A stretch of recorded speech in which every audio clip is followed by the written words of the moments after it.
Hello, I'm David Murphy, and in this short video I'm going to talk about acting as a relevant experience referee for someone applying for UK clinical psychology training. I've written many references for people applying for clinical psychology training myself, and over the years must have read many thousands of references. If you're watching this video, I'll assume that you've been asked by an applicant to provide a reference to support their application.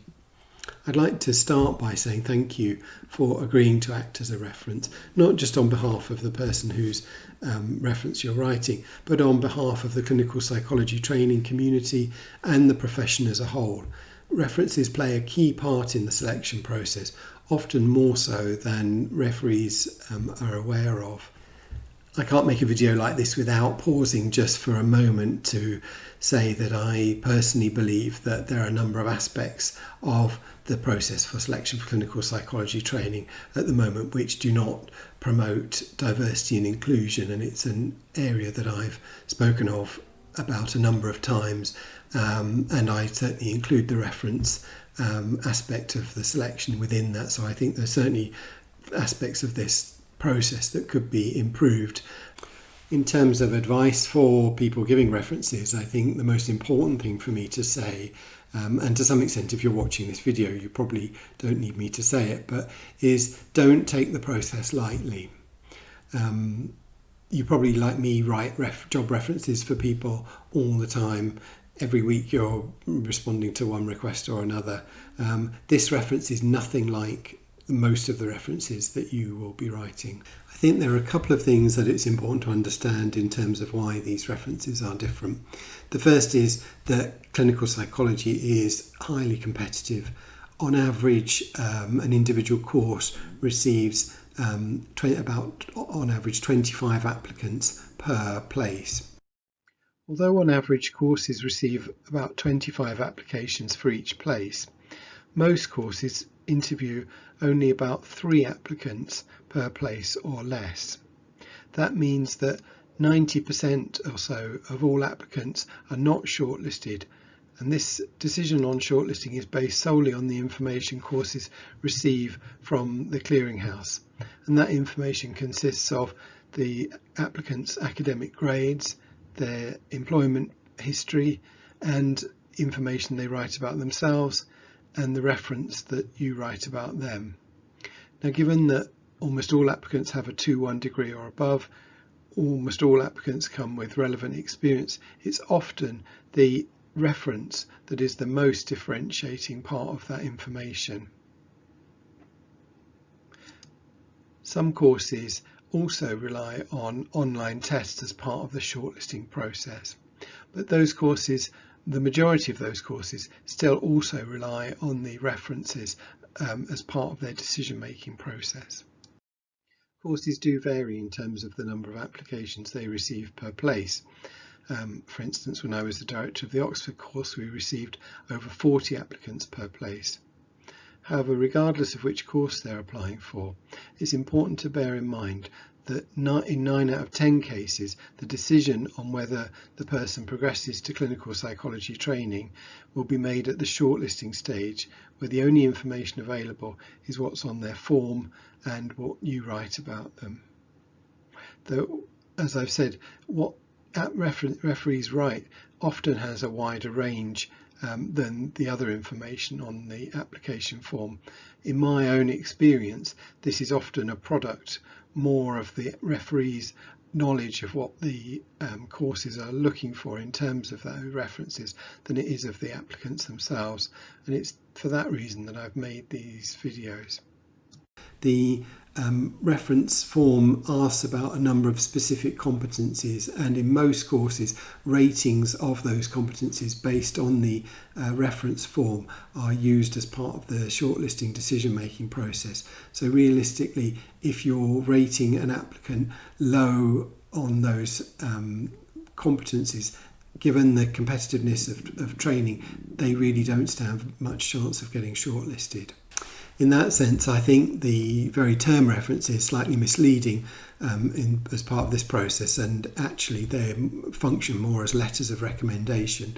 And if you're familiar with the US system of clinical psychology training, letters of recommendation form a part of that process.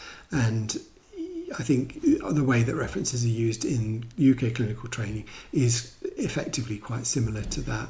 One of the issues that comes up often with the relevant experience reference is that courses typically prefer to receive a reference from a clinical psychologist, but also state that your reference should come from your current employer, and that creates a conflict if your current employer is not a clinical psychologist. So people often ask me what to do in this situation. I think it's fair to say that it's desirable to have a reference from a clinical psychologist, but the reasons for this are not because clinical psychologists are better at writing references. The reasons are that clinical psychologists tend to be more aware of what clinical psychology training involves, and also what the competencies are that are being looked at in the reference. However, one of the dilemmas people face is that sometimes their current employer knows them, and there's a clinical psychologist they could ask who doesn't know them very well. And what we'll see as we talk through the form is that people are asked how well they know the applicant, and if a person ticks the box saying they only know the person casually, it's really difficult for anybody reading that to put too much weight on glowing reference. So I would say the best person to write a reference is a person who knows the person well, and if there's not somebody who knows the person well who's a clinical psychologist, if you're being asked for relevant experience reference and you're not a clinical psychologist, that's fine. But what I would say is that I would advise that you liaise with a clinical psychologist locally to discuss writing the reference, and discuss how you might put things across and what sort of things that you might use as examples of the person's competencies.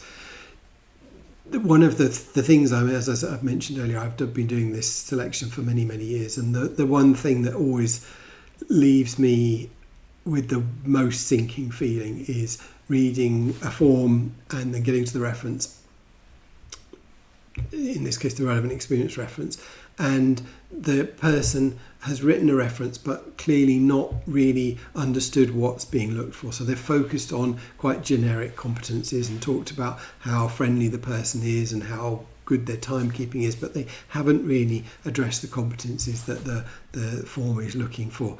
And in that case, reading it, you just the person may well have all the competencies that their form is looking for, but if the evidence isn't there, then there's not really much you can do as someone reading it. So if you're not familiar with clinical psychology training, then I would certainly strongly recommend that you try and find somebody locally who can perhaps read through the form and give you some feedback prior to submitting it. If you've been nominated by an applicant to provide a reference, hopefully they will have discussed this with you beforehand, but the first thing you'll receive from the clearinghouse is this email, which invites you to click on the link to go to the submission page, and also gives you the date by which the reference is due. As you go on to the reference form itself, the first question you'll come across is asking you to say how many references you've ever written for clearinghouse applications. Now this might seem like a slightly strange question until you get on to the next one, which is asking you to rate the current applicant in relation to previous applicants who you've written references for. Now in my opinion, this is the least valid question on the whole form, because firstly it depends on the size of the sample you have to rate, and also it assumes that each individual referee will have a similar type of sample to compare to. However, unless you've said that you haven't done any previous applications, then you'll be expected to make a rating on this form. I think that the one thing I would say is that you may, if you don't have much familiarity with the process, you might assume that this rating would form a normal distribution with 3 as the mean. Now I'm quite happy for people to provide data to show that that is the case, but in my own experience of looking at forms over many years, I would say the distribution is much more like this, with very few applicants not being rated 4 or 5. Now clearly that's a logical impossibility, and I know that people in the training community would wish that it was the case and would encourage you to use all of the scale. However, the reality is that you're not going to be able to change the distribution of this rating based on your own rating. The only thing you're going to be able to change is the individual applicant's chances of getting shortlisted. So I would urge you to be very cautious about rating an applicant less than 4 or 5 unless you really do think that they're not suitable for clinical psychology training.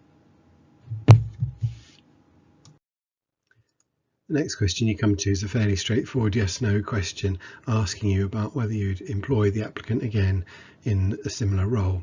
And obviously, since you've known the applicant in that role, that should be fairly easy to answer, although I would say that if you indicated no, then that would be a huge red flag on someone's application.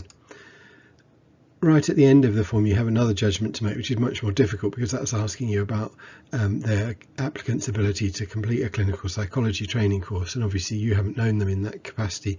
Particularly the academic parts of the course might be difficult for you to rate as a clinical experience referee, and particularly if you're not familiar with what clinical psychology training entails, then I would strongly suggest that you consult with someone who is familiar in order to be able to make that rating. You then come on to some competency rating questions, and they're all rated on a scale of 1 to 5, an overall scale, not relative to other applicants.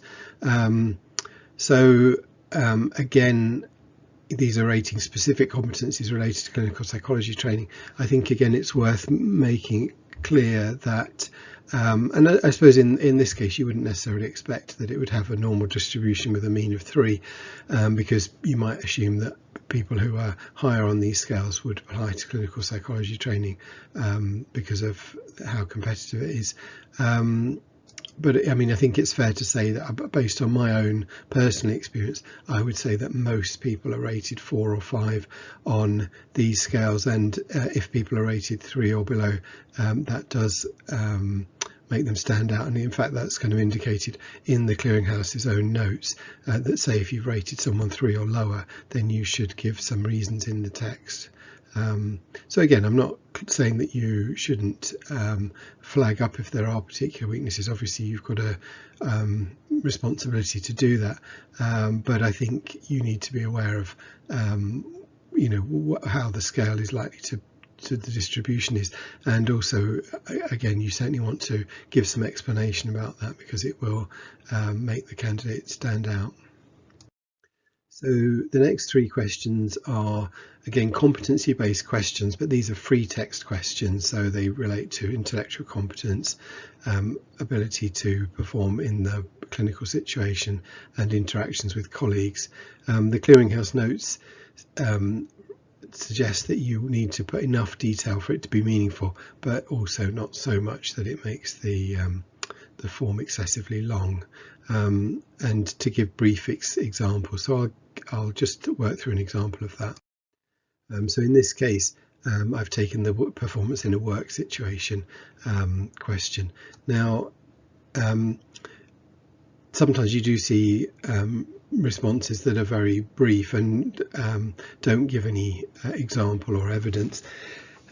Again, these are heartsink as a rater because it just doesn't give you anything to go on, no matter how sort of positive the comment is. If there's no sort of substance to support it, it's very difficult to put too much weight on it. the other end of the extreme, or another sort of problematic type of response, is when the referee gives a huge amount of detail about the context that they're working in and the kind of work that they're doing. Often people are very enthusiastic about it, as I am myself, but it really is not very helpful, because what you're not doing is telling them anything about the applicant themselves. So that's really not going to be very helpful to the applicant or the rater.